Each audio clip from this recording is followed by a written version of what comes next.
Hi, it's David here, CEO and founder of the Freedom Founders Mastermind community. Recently, I've been asked more and more, hey, David, what happened to the recession? The recession you were talking about over the last 12, 18, 24 months, going back to even the COVID pandemic. You've been talking about a recession. And absolutely, you're right, I have been. Let's just say I've been early, maybe very, very early. Is that a negative? Is that a fault? Look, no one can predict exactly what's going to happen.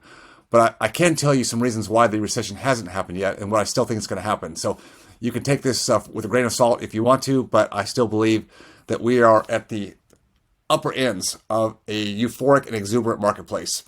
Much of that has been promoted by the COVID pandemic, but it even goes back to the 2000 Great Financial Recession when we started ramping up all the fiat currency that the Federal Reserve through the Treasury has created to get us out of these financial messes. The financial crisis, COVID happened 3 years ago, 4 years ago now, coming up this spring, and the Federal Reserve has cranked out unprecedented amounts, trillions of dollars, actually $9 trillion in just the last 4 years to pump up the economy. Now, what happens when you increase the fiat monetary system by that much?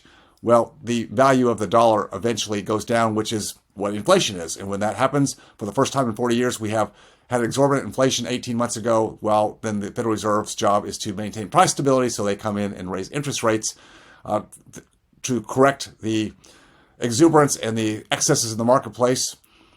And that normally would start to cause some level of correction, some level of recession. However, the counter effect has been the government fiscal deficit spending. That means spending way more than the government takes in other revenue, tax revenue particularly.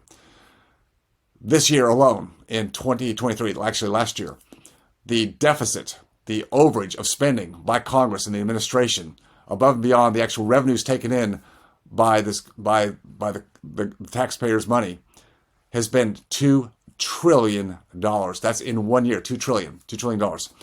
Our national sovereign debt just turned the corner on $34 trillion just this week, the first week in January. We're on schedule.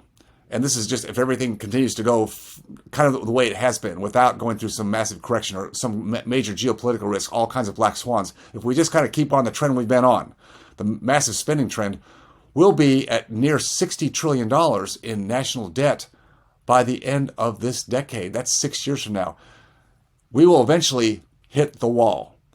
Now, when that happens, what triggers it? I can tell you, though, that the reserve currency the dollar has been since 1944, Bretton Woods, is more and more at risk. We have had the luxury in this country of having the dollar as reserve currency, and therefore it's given our irresponsible politicians and administrations, both sides of the aisle, by the way, the opportunity to create this fiat currency and spend like drunken sailors. Other countries can't do this. They actually crater and go downhill faster. We've maintained our standard of living because we've been able to spit out these dollars that countries would still take. We're the best of the worst. We used to be a creditor nation, not too many decades back in the 40s and 50s and into the 60s, I believe. And then we turned the corner. Nixon took us off the gold standard, and we've been fiat currency ever since and becoming a deeper and deeper debtor nation.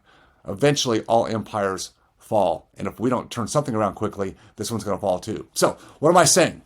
That the height of the market and the continued spiking in all-time highs and the people with the consensus thinking that are saying we're going to keep going to the moon here with the market, I think it's a fool's game. What I do in times like this is I take higher ground. I look for places to put capital that's safer and not chasing the yields that everyone wants to chase. Everybody wants to chase the higher yields, higher and higher and higher. And that's what's happening in the marketplace. Institutional and a lot of retail investors who have no business doing what they're doing are just caught up in the frenzy. I've seen it happen over and over again. And when the market corrects and goes down as much as 40, 50%, it changes everything. But we have short-term memories. Even those who went through the 2008 downturn or back in 2000, the dot-com crash, or you can go back prior to that to 1990. All of these corrections have the same effect. It's very sobering for most people because they get caught up in the marketplace and they don't know how to shift their assets. They only know how to play one game, and that's stocks and equities and taking that as high as it can go.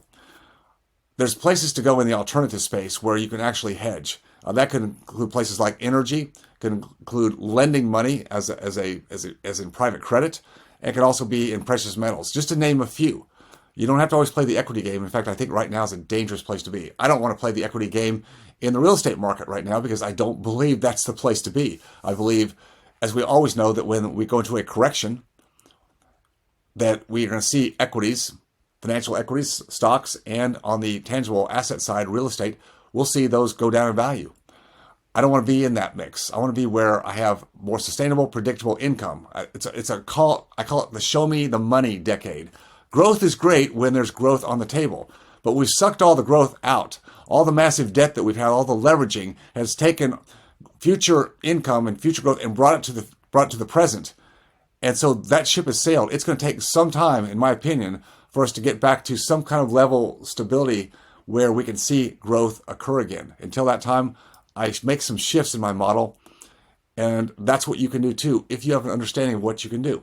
It's just a time to be more prescient about where you are and don't get caught up with what everybody else is doing, what everybody else is saying. Don't let that FOMO infect you like it infects everybody else. It's time, if you haven't been to date, to be a contrarian. But how do you do that? You've got to find other pathways. You've got to find other people. You've got to look at other models and resist what everybody else is telling you to do. Resist what people are telling you where they made some big highs last week or last month or this last year, and say, you know what? I'm in it for the long game. I'm not a speculator. I'm not a trader. I want to protect my family. I want to be in this for the long term, and I don't want to get crushed by the market cycles that happen usually every 6 to 8 years. This one's been pushed further. It eventually is going to run out, and then a lot of people will be in desperation mode. Not a place you want to be at any place in your lifetime, particularly as you're trying to transition and maybe go out of active income. If you're younger, you've got some time to make up for it. You still don't want to lose that time. Be focused on what you can control, what you can predict. Find people that have been through multiple market cycles wherever they invest. Learn from them, and particularly if you want to find people who are patient and not just seeing let's watch this or that go to the moon. That's where you've got to be careful. It's all about your freedom. You've got to stay focused on it. It is up to you, not somebody else.